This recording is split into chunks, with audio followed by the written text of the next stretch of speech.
ਕਿ ਉਹਨਾਂ ਮਨੁੱਖਾਂ ਦਾ ਲੋਭ ਲਾਲਚ ਜ਼ਿੰਦਗੀ ਦੇ ਵਿੱਚ ਵੱਧ ਜੀਵਨ ਦੀਆਂ ਖਵਾਇਸ਼ਾਂ ਵੱਲੋਂ ਵੀ ਮਰ ਜਾਂਦਾ ਹੈ। ਇਹ ਵੀ ਇੱਕ ਸੱਚ ਹੈ। ਭਗਤੀ ਦੇ ਨਾਲ ਜਿਹੜਾ ਜਿੰਨਾ ਪਿਆਰ ਕਰਨਾ ਸ਼ੁਰੂ ਕਰਦਾ ਹੈਗਾ, ਉਹਦੀਆਂ ਖਵਾਇਸ਼ਾਂ ਮੁੱਕਦੀਆਂ ਜਾਣਗੀਆਂ। ਸਿਰਫ ਇੱਕੋ ਖਵਾਇਸ਼ ਉਹਦੇ ਜੀਵਨ ਵਿੱਚ ਹੁੰਦੀ ਹੈ ਕਿ ਅਕਾਲ ਪੁਰਖ ਪਰਮਾਤਮਾ ਕੋਲੋਂ ਸਵਾਏ ਨਾਮ ਦੇ ਹੋਰ ਕੁਝ ਨਹੀਂ ਮੰਗਦੇ। ਬਾਬਾ ਫਰੀਦ ਸਾਹਿਬ ਜੀ,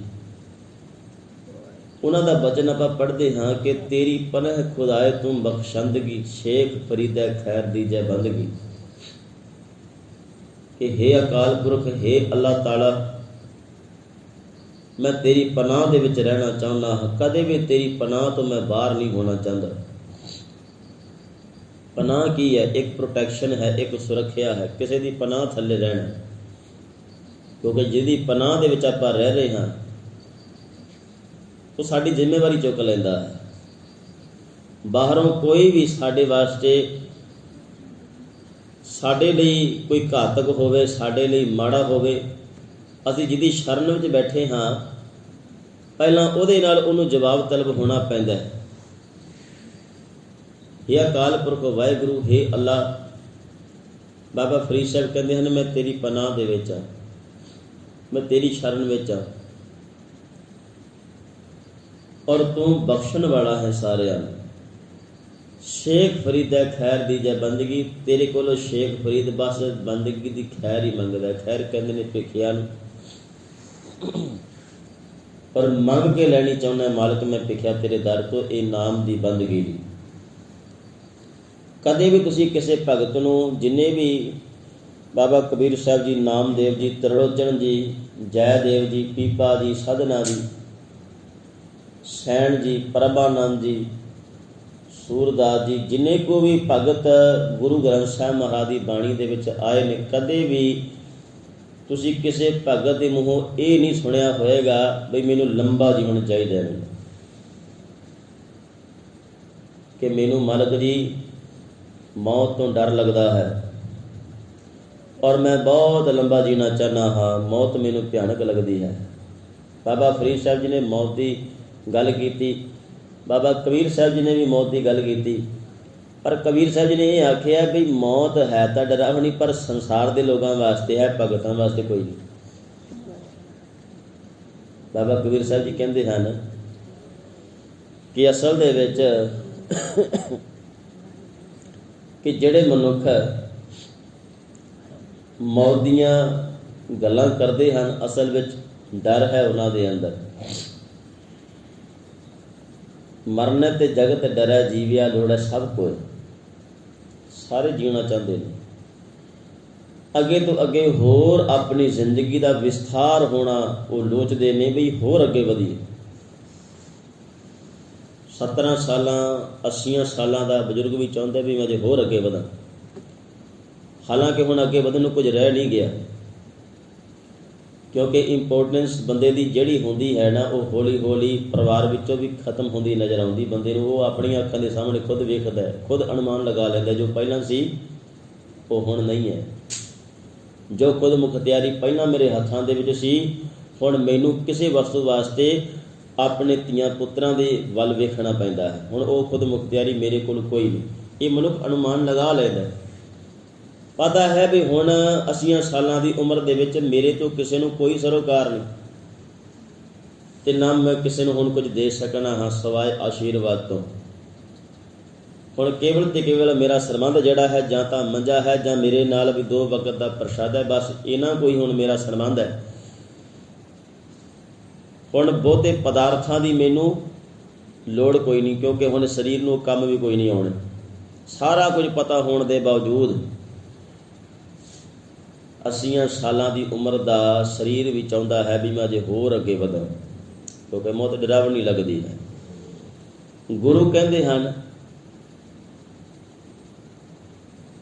ਕਿ ਜਿਸ ਮਰਨੇ ਤੇ ਜਗ ਡਰੈ।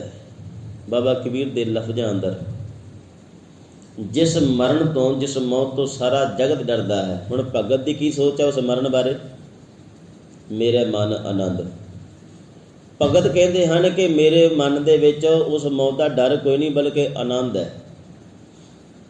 ਇਹ ਗੱਲ ਕਹਿ ਦੇਣੀ ਬੜੀ ਸੌਖੀ ਹੈ ਪਿਆਰਿਓ, ਪਰ ਇਹਨੂੰ ਹਟਾ ਕੇ ਵਿਖਾ ਦੇਣਾ ਸਭ ਤੋਂ ਵੱਡੀ ਬਹਾਦਰੀ ਇਹ ਹੈ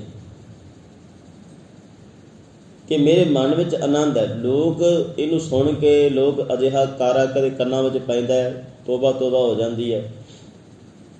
ਵਾਹਿਗੁਰੂ ਮੁੱਖ ਵਿੱਚੋਂ ਨਿਕਲਦਾ ਚੰਗੀ ਗੱਲ ਹੈ, ਪਰਮੇਸ਼ਰ ਮੁੱਖ ਵਿੱਚੋਂ ਨਿਕਲੇ। ਦੁੱਖ ਦੀਆਂ ਗੱਲਾਂ ਸੁਣ ਕੇ ਨਹੀਂ ਪਿਆਰਿਓ, ਸੁੱਖ ਦੇ ਵਿੱਚ ਵੀ ਸ਼ੁਕਰਾਨੇ ਵਿੱਚ ਨਿਕਲੇ। ਵਾਹਿਗੁਰੂ ਤਾਂ ਕਿਸੇ ਵੀ ਰੂਪ ਵਿੱਚ ਨਿਕਲੇ ਪਿਆਰਿਓ ਲਾਭਦਾਇਕ ਹੈ, ਪਰ ਖਾਸ ਕਰਕੇ ਦੁਨੀਆ ਸਾਹਮਣੇ ਜਦੋਂ ਮੌਤ ਦਾ ਇਹ ਪਹਿਰਾ ਕਿਤੇ ਸਾਹਮਣੇ ਆਉਂਦਾ ਨਾ, ਕੰਨਾਂ ਨੂੰ ਸੁਣਾਈ ਪੈਂਦਾ, ਅੱਖਾਂ ਨੂੰ ਦਿਖਾਈ ਪੈਂਦਾ, ਅਤੇ ਉਦੋਂ ਕਿਤੇ ਜਾ ਕੇ ਪਰਮੇਸ਼ਰ ਦੇ ਘਰ ਦਾ ਚੇਤਾ ਵਧੋ ਵਧੀ ਆਉਂਦਾ ਹੈ, ਡਰ ਲੱਗਦਾ ਹੈ। ਕਿਉਂਕਿ ਆਪਣਾ ਵੀ ਸਰੀਰ ਉਸੇ ਜ਼ਮਾਨੇ ਅੰਦਰ ਚੱਲ ਰਿਹਾ, ਜੋ ਸਾਹਮਣੇ ਵੇਖ ਰਿਹਾ ਉਹਨੂੰ ਰਿਲਾਈਜ਼ ਹੋ ਰਿਹਾ ਹੁੰਦਾ ਵੀ ਇੱਕ ਦਿਨ ਮੇਰੇ ਨਾਲ ਵੀ ਇੰਝ ਹੀ ਹੋਣਾ। ਇਹ ਚਿੰਤਾ ਅੰਦਰ ਨੂੰ ਖਾ ਰਹੀ ਹੁੰਦੀ ਹੈ। ਅਤੇ ਬਾਬਾ ਕਬੀਰ ਸਾਹਿਬ ਕਹਿਣ ਲੱਗੇ, ਮਨ ਪਲ ਪਲ ਪਲ ਪਲ ਡਰੀ ਜਾਂਦਾ ਹੈ ਬਈ ਅਜੇ ਹਾਂ ਮੇਰੇ ਨਾਲ ਨਾ ਹੋਵੇ। ਉਹ ਪਿਆਰਿਆ ਭਲਿਆ ਕਿਉਂ ਨਾ ਹੋਏਗਾ ਤੇਰੇ ਨਾਲ, ਜੇ ਦੂਜੇ ਨਾਲ ਹੋਇਆ ਤਾਂ ਤੇਰੇ ਨਾਲ ਵੀ ਹੋਏਗਾ, ਕਿਉਂਕਿ ਇਹ ਪਰਮਾਤਮਾ ਦੇ ਘਰ ਦਾ ਨਿਯਮ ਹੈ। ਇਹ ਕਿਸੇ ਵਾਸਤੇ ਹੈ ਅਤੇ ਕਿਸੇ ਵਾਸਤੇ ਨਹੀਂ ਹੈ, ਅਜਿਹਾ ਨਹੀਂ ਹੈ। ਜੋ ਹੈ ਉਹ ਸਾਰਿਆਂ ਵਾਸਤੇ ਹੈ। ਜੇ ਮਾਲਕ ਨੇ ਹਵਾ ਦਿੱਤੀ ਹੈ ਅਤੇ ਸਾਰਿਆਂ ਵਾਸਤੇ ਦਿੱਤੀ ਹੈ। ਇਹ ਨਹੀਂ ਵੀ ਕਿਸੇ ਅਮੀਰ ਨੂੰ ਬਹੁਤੀ ਮਿਲ ਗਈ, ਗਰੀਬ ਦੇ ਪੱਲੇ ਕੁਝ ਨਹੀਂ ਪੈਣਾ, ਨਹੀਂ। ਇਹ ਤਾਂ ਸਾਰਿਆਂ ਵਾਸਤੇ ਪਰਮਾਤਮਾ ਦਾ ਨਿਯਮ ਹੈ ਭਾਈ। ਇਹ ਗਰੀਬ ਦੇ ਘਰਾਂ ਝੌਂਪੜੀਆਂ ਵਿੱਚੋਂ ਵੀ ਹੋ ਕੇ ਲੰਘੇਗੀ ਅਤੇ ਅਮੀਰਾਂ ਦੇ ਮਹੱਲਾਂ ਵਿੱਚੋਂ ਵੀ ਹੋ ਕੇ ਲੰਘੇਗੀ, ਕਿਉਂਕਿ ਪਰਮਾਤਮਾ ਦੀ ਸਾਂਝੀ ਇਹ ਦਾਤ ਹੈ ਜਿਹੜੀ ਸਾਂਝੀਆਂ ਹੋ ਕੇ ਸਾਰਿਆਂ ਨੂੰ ਮਿਲਦੀ ਪਈ। ਅਤੇ ਜਿਹੜਾ ਨਿਯਮ ਪਰਮਾਤਮਾ ਨੇ ਜੀਵਨ ਅਤੇ ਮੌਤ ਦਾ ਬਣਾਇਆ ਇਹ ਵੀ ਸਾਂਝਾ ਹੈ। ਜਿਵੇਂ ਕਿਸੇ ਹੋਰ ਸਰੀਰ ਨੂੰ ਆ ਰਿਹਾ ਉਵੇਂ ਕਿਸੇ ਦੂਸਰੇ ਸਰੀਰ ਨੂੰ, ਸਾਡੇ ਸਰੀਰ ਨੂੰ ਵੀ ਆਏਗਾ। ਗੁਰੂ ਕਹਿੰਦੇ ਹਨ ਕਿ ਭਗਤਾਂ ਦੇ ਮਨ ਦੇ ਅੰਦਰ ਪਰਮਾਤਮਾ ਦੀ ਭਗਤੀ ਕਰਦਿਆਂ ਕਰਦਿਆਂ ਇਹ ਡਰ ਹਿਰਦੇ ਦੇ ਵਿੱਚੋਂ ਖਤਮ ਹੋ ਜਾਂਦਾ ਹੈ ਕਿ ਮੌਤ ਦੇ ਵੇਲੇ ਕਿੰਨਾ ਕੁ ਡਰ ਲੱਗੇਗਾ, ਮੌਤ ਕਿੰਨੀ ਕੁ ਡਰਾਵਣੀ ਹੋਏਗੀ। ਅਸਲ ਦੇ ਵਿੱਚ ਉਹਨਾਂ ਨੇ ਭਗਤੀ ਕਰਕੇ ਸਿਮਰਨ ਦੇ ਰਾਹੀਂ ਇਸ ਵਿਚਾਰ ਨੂੰ ਤਾਂ ਪੱਕਾ ਕਬੂਲ ਕਰ ਹੀ ਲਿਆ ਵੀ ਇਮਤਿਹਾਨ ਤਾਂ ਇੱਕ ਦਿਨ ਪੈਣਾ ਹੀ ਪੈਣਾ ਹੈ। ਅਤੇ ਜੇ ਇਮਤਿਹਾਨ ਆਉਣਾ ਹੀ ਹੈ ਉਹ ਕਿਸੇ ਗੱਲੇ ਟਲਣਾ ਕੋਈ ਨਹੀਂ। ਉਹ ਬੇਰਾ ਨੇ ਬੂਝੀਆ ਜੋ ਆਏ ਪਰੈ ਜਮ ਫੰਦ। ਜਦੋਂ ਸੰਸਾਰ ਦੇ ਅੰਦਰ ਅਲਖ ਮੁੱਕਣੀ ਹੈ, ਉਹ ਸਮਾਂ ਆਉਣਾ ਹੀ ਹੈ, ਤਾਂ ਫਿਰ ਡਰਨ ਦੀ ਬਜਾਏ ਉਸ ਇਮਤਿਹਾਨ ਦੀ ਤਿਆਰੀ ਕਿਉਂ ਨਾ ਕੀਤੀ ਜਾਏ। ਬੱਚਾ ਜਿਹੜਾ ਹੈ ਸਕੂਲ ਦੇ ਅੰਦਰ ਪੇਪਰਾਂ ਤੋਂ ਡਰਦਾ ਹੈ ਕਿ ਪੇਪਰ ਜਿਹੜੇ ਹਨ ਬੜੇ ਖਤਰਨਾਕ ਭਿਆਨਕ ਲੱਗਦੇ ਨੇ, ਕਾਰਨ ਕਿ ਉੱਥੇ ਤਾਂ ਪ੍ਰੀਖਿਆ ਦਾ ਪਤਾ ਲੱਗਣਾ ਕਿਹੜਾ ਬੱਚਾ ਕਿੰਨੀ ਕੁ ਪੜ੍ਹਾਈ ਕਰ ਸਕਿਆ, ਕਿੰਨਾ ਕੁ ਸਬਕ ਉਹਦੇ ਹਿਰਦੇ ਵਿੱਚ ਆ ਗਿਆ।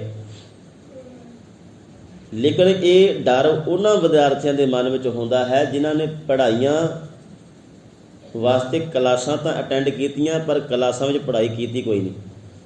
ਸਬਕ ਟੀਚਰ ਵੱਲੋਂ ਸਿਖਾਇਆ ਜ਼ਰੂਰ ਗਿਆ, ਪਰ ਆਪ ਧਿਆਨ ਨਾ ਦਿੱਤਾ, ਇਸ ਕਰਕੇ ਸਬਕ ਆਇਆ ਨਾ। ਇਹ ਡਰ ਉਹਨਾਂ ਵਾਸਤੇ।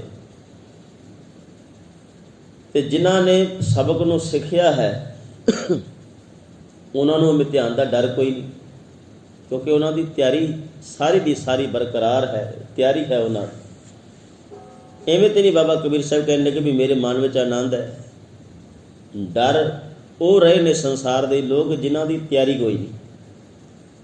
ਜਿਸ ਮਰਨੇ ਤੇ ਜਗ ਡਰੈ, ਮੇਰੇ ਮਨ 'ਚ ਆਨੰਦ ਤਾਂ ਹੈ ਵੀ ਮੈਂ ਉਹ ਇਮਤਿਹਾਨ ਦੀ ਪੂਰੀ ਫੁੱਲ ਬਟਾ ਫੁੱਲ ਮੈਂ ਤਿਆਰੀ ਕੀਤੀ ਬੈਠਾ। ਮੈਂ ਜਦੋਂ ਇਮਤਿਹਾਨ ਪੈਣਾ ਮੈਂ ਪਾਸ ਹੋ ਜਾਣਾ, ਕੋਈ ਗੁੰਜਾਇਸ਼ ਹੀ ਨਹੀਂ ਮੇਰੇ ਫੇਲ ਹੋਣ ਦੀ। ਵਿਸ਼ਵਾਸ ਹੈ, ਭਗਤੀ ਇੰਨੀ ਕਮਾ ਲਈ ਹੈ ਕਿ ਹੁਣ ਉਸ ਭਗਤੀ ਵਿੱਚ ਆਨੰਦ ਵੀ ਹੈ, ਉਸ ਭਗਤੀ ਵਿੱਚ ਵਿਸ਼ਵਾਸ ਵੀ ਹੈ, ਪਰਮਾਤਮਾ ਦੀ ਸ਼ਰਨ ਦਾ ਸੁੱਖ ਵੀ ਹੈ। ਵੀ ਮਾਲਕ ਦੇ ਦਰ 'ਤੇ ਮੈਂ ਪ੍ਰਵਾਨ ਹੋਣ ਜੋਗੀ ਭਗਤੀ ਜਿਹੜੀ ਹੈ ਇਹ ਕਮਾ ਲਈ ਹੈ। ਹੁਣ ਮੈਂ ਘੱਟੋ ਘੱਟ ਫੇਲ ਤੇ ਨਹੀਂ ਹੁੰਦਾ ਮੈਂ, ਇਸ ਕਰਕੇ ਮਨ ਵਿੱਚ ਆਨੰਦ ਹੈ। ਮੇਰੇ ਮਨ ਆਨੰਦ ਮਰਨ ਹੀ ਤੇ ਪਾਈ ਹੈ ਪੂਰਨ ਪਰਮਾਨੰਦ। ਦੁਨੀਆ ਨੂੰ ਵੀ ਸਮਝਾਇਆ, ਕਹਿੰਦੇ ਕਿ ਉਹ ਪਿਆਰਿਓ ਡਰੋ ਨਾ, ਜਿਹੜੀ ਘਰ ਦੇ ਵਿੱਚ ਇਹ ਘੜੀ ਆਉਣੀ ਹੈ ਉਹ ਤਾਂ ਆਉਣੀ ਪਿਆਰਿਓ। डर के की मिल जाना है, मुकाबला किया जाए, भाव सामने हो के उसका स्वागत किया जाए कि तेरी वेट तो मैं बैठा सा। मानो आने वाली मौत नूं भी मूँह च उंगलां पाणियां पै जाण, बई इन्ना ये मैनू प्यार करने वाला, लोग तो जिंदगी नूं प्यार कर दे, ये मेरे इंतजार में बैठा है। भाव के वो भी हैरान हो जाए भी कमाल की गल है, पहली बार कोई बंदा वेखे जिहड़ा मेरा इंतजार करन दे।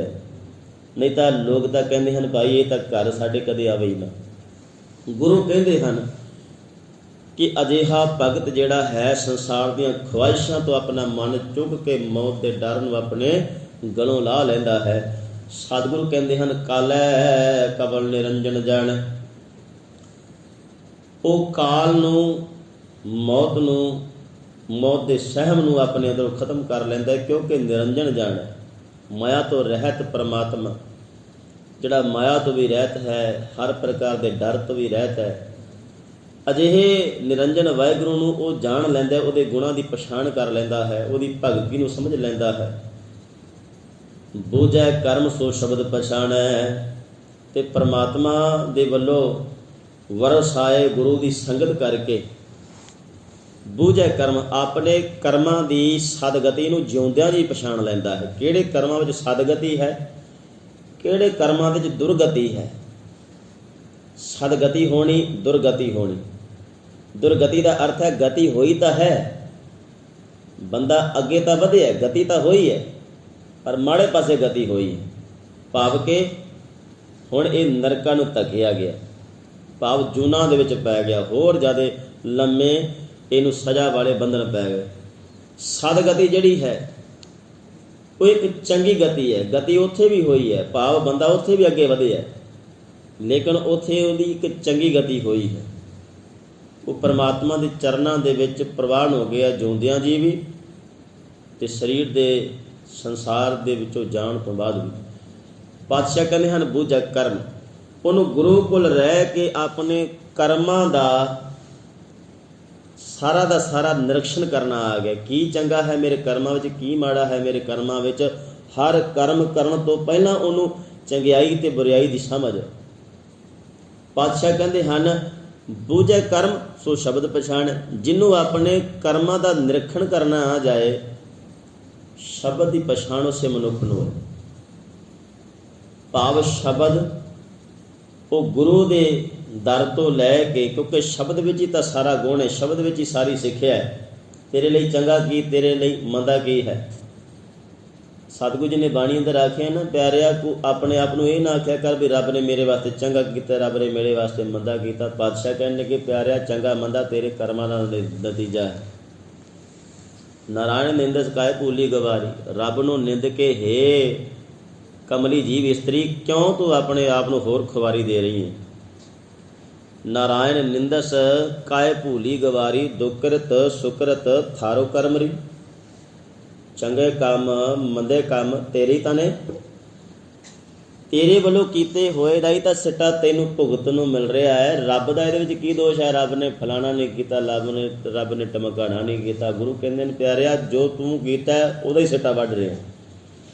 ददा दोष ना देऊं किसै, दोष कर्मा अपने, जो मैं किया सो मैं पाया। जो मेरे वालों होया वो मैनू मिलना। दोष न दीजे अवर जाना, किसी होर नूं दोष, रब नूं दोष, परिवार नूं दोष, किसी होर नूं दोष देने का फायदा कोई नहीं। इत्थे कर्मां दी खेड अपनी है, अपने कर्मां नूं खुद समझिए, जानिए, पछाणिए मैं की कर रहा। इहदे नाल अगर मेरा भला है तो किसी होर दा बुरा तो नहीं हो रहा। जदों बंदा इन्नी बरीक सोच में चला जाएगा ना, तो अपने कर्मां की उन्होंने पछाण हो जाएगी। बूझै कर्म सो शब्द पछाण है, गुरु के शब्द राही ज्ञान मिल जाता है, चंगियाई बुराई की समझ हो जाती है। शब्द पछाण है, तो शब्द जिहड़ा मनुख के जीवन में पछाण में आ जाए, गुरु का शब्द गुरबाणी जिहड़ी है साडे वास्ते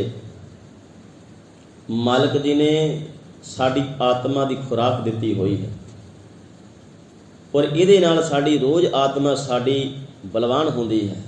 जिथे शरीर बाहर दे कुश्ते खा के, बदाम गिरियां खा के जां होर चंगी खुराक लै के जिथे शरीर बाहरों बलवान होंदा है ना, उथे ਗੁਰੂ ਦੇ ਸ਼ਬਦ ਦੀ ਖੁਰਾਕ ਲੈ ਕੇ ਸਾਡੀ ਆਤਮਾ ਅੰਦਰੋਂ ਬਲਵਾਨ ਹੁੰਦੀ ਹੈ।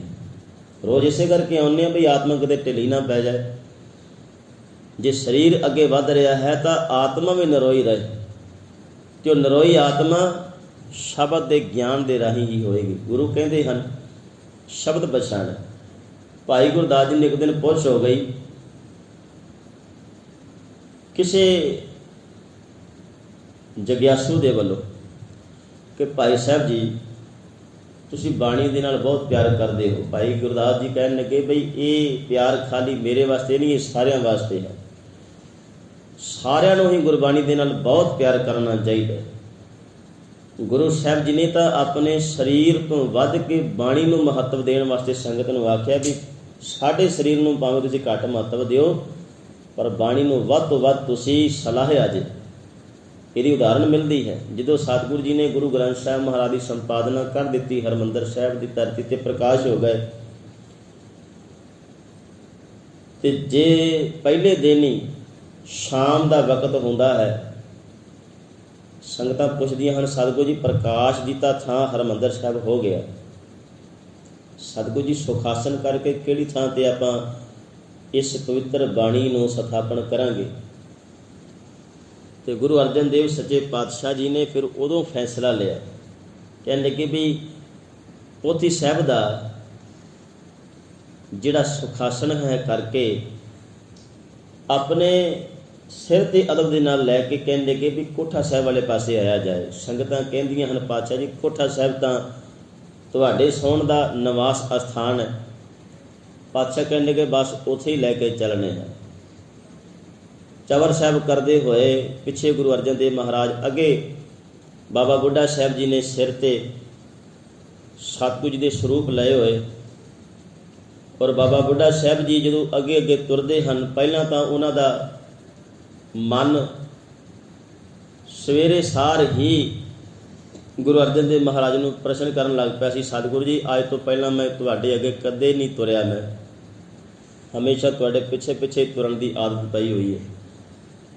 ਅਤੇ ਗੁਰੂ ਅਰਜਨ ਦੇਵ ਮਹਾਰਾਜ ਕਹਿਣ ਲੱਗੇ ਵੀ ਕੋਈ ਗੱਲ ਨਹੀਂ, ਕਹਿਣ ਲੱਗੇ ਜਿਸ ਬਾਣੀ ਦੇ ਹੁਣ ਤੁਹਾਨੂੰ ਅਤੇ ਸੰਗਤ ਨੂੰ ਲੜ ਲਾਇਆ ਹੈ ਨਾ, ਇਹ ਬਾਣੀ ਜਿਹੜੀ ਹੈ ਸਾਡੇ ਸਰੀਰ ਨਾਲ ਵੀ ਕਿਤੇ ਅੱਗੇ ਹੈ, ਸ਼੍ਰੋਮਣੀ ਹੈ।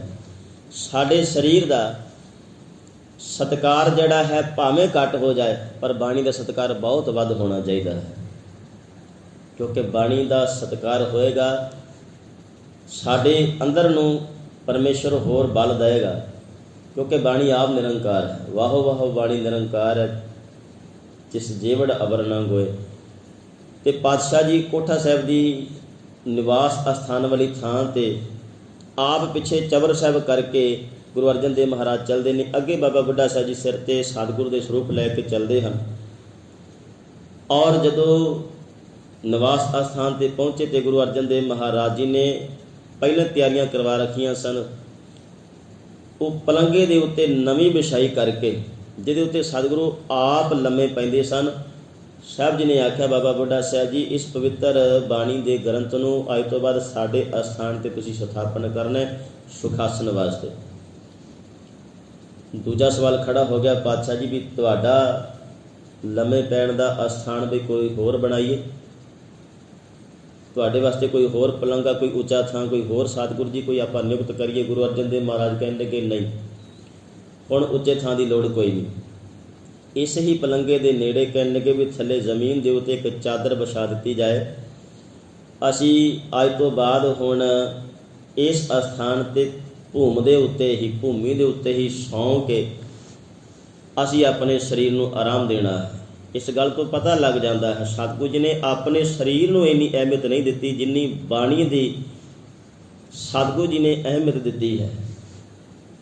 ਜੇ ਪਾਤਸ਼ਾਹ ਵਾਸਤੇ ਬਾਣੀ ਇੰਨੀ ਅਮੁੱਲੀ ਹੈ ਅਤੇ ਸਾਡੇ ਵਾਸਤੇ ਕਿੰਨੀ ਹੋਣੀ ਚਾਹੀਦੀ ਹੈ। ਪਾਤਸ਼ਾਹ ਜੀ ਨੇ ਜੋ ਸਾਨੂੰ ਅਹਿਮੀਅਤ ਦਿੱਤੀ, ਭਾਈ ਗੁਰਦਾਸ ਜੀ ਨੂੰ ਪੁੱਛਿਆ ਬਈ ਤੁਹਾਨੂੰ ਬਾਣੀ ਦੇ ਨਾਲ ਪਿਆਰ ਹੈ ਅਤੇ ਤੁਹਾਨੂੰ ਕਿਵੇਂ ਬਾਣੀ ਦਾ ਪਤਾ ਲੱਗ ਜਾਂਦਾ, ਕਿਵੇਂ ਸ਼ਬਦ ਨੂੰ ਪਛਾਣ ਲੈਂਦੇ ਹੋ। ਭਾਈ ਗੁਰਦਾਸ ਜੀ ਕਹਿਣ ਲੱਗੇ ਵੀ ਬਹੁਤ ਸਾਰੇ ਪੁਰਸ਼ ਜਿਹੜੇ ਹਨ ਉਹ ਕਿਤੇ ਇੱਕ ਕਮਰੇ ਦੇ ਵਿੱਚ ਹੋਣ, ਗੱਲਾਂ ਕਰ ਰਹੇ ਹੋਣ, ਦਰਵਾਜ਼ਾ ਕਮਰੇ ਦਾ ਬੰਦ ਹੋਵੇ ਅਤੇ ਦਰਵਾਜ਼ੇ ਦੇ ਪਰਲੇ ਪਾਸੇ ਓਹਲੇ ਕਿਸੇ ਇੱਕ ਸਰੀਰ ਦੀ ਉਸ ਘਰ ਦੇ ਮਾਲਕ ਦੀ ਪਤਨੀ ਜਿਹੜੀ ਹੈ ਉਹ ਦੀਵਾਰ ਦੇ ਪਰਲੇ ਪਾਸੇ ਹੋਵੇ। ਇੰਨਿਆਂ ਦੇ ਵਿੱਚੋਂ ਗੱਲਾਂ ਦੀਆਂ ਜਿਹੜੀਆਂ ਆਵਾਜ਼ਾਂ ਆ ਰਹੀਆਂ ਹੁੰਦੀਆਂ ਹਨ, ਜਦੋਂ ਉਸ ਇਸਤਰੀ ਦਾ ਪਤੀ ਬੋਲਦਾ ਯਕ ਲਖਤ ਤੇ ਇੱਕੋ ਦਮ ਉਹ ਪਛਾਣ ਲੈਂਦੀ ਹੈ ਬਈ ਹੁਣ ਮੇਰੇ ਇਹ ਅੰਦਰ ਬੈਠੇ ਹੋਏ ਸਾਰਿਆਂ ਵਿੱਚੋਂ ਹੁਣ ਜਿਹੜੀ ਆਵਾਜ਼ ਹੈ ਮੇਰੇ ਪਤੀ ਦੇਵ ਦੀ ਆ ਰਹੀ ਹੈ।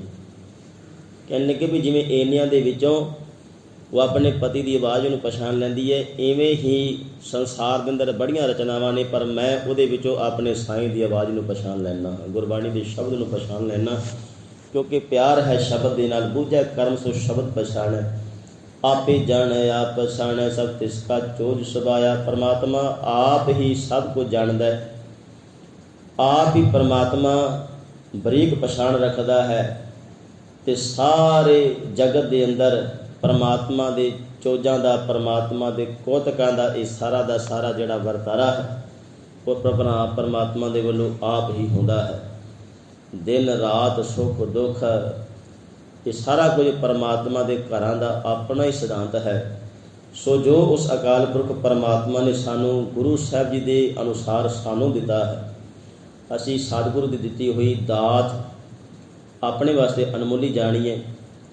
ਰੋਜ਼ ਗੁਰੂ ਗੁਰੂ ਕਰੀਏ, ਸਤਿਗੁਰੂ ਦੇ ਚਰਨਾਂ ਦੇ ਨਾਲ ਜੁੜ ਕੇ ਗੁਰੂ ਕੀਆਂ ਦੀਵਾਨਾਂ ਦੀਆਂ ਹਾਜ਼ਰੀਆਂ ਭਰਿਆ ਕਰੀਏ, ਤਾਂ ਕਿ ਸਤਿਗੁਰੂ ਦੇ ਦਿੱਤੇ ਹੋਏ ਸ਼ਬਦ ਨੂੰ ਪੂਰੀ ਤਰ੍ਹਾਂ ਜੀ ਕੇ ਆਪਣੀ ਜ਼ਿੰਦਗੀ ਦੀ ਸਦਗਤੀ ਕਰ ਲਈਏ ਤੇ ਗੁਰੂ ਦੇ ਚਰਨਾਂ ਸੁਰਖਰੂ ਹੋ ਸਕੀ। ਸੋ ਵਿਚਾਰਾਂ ਦੀ ਪ੍ਰਵਾਨਗੀ ਬਖਸ਼।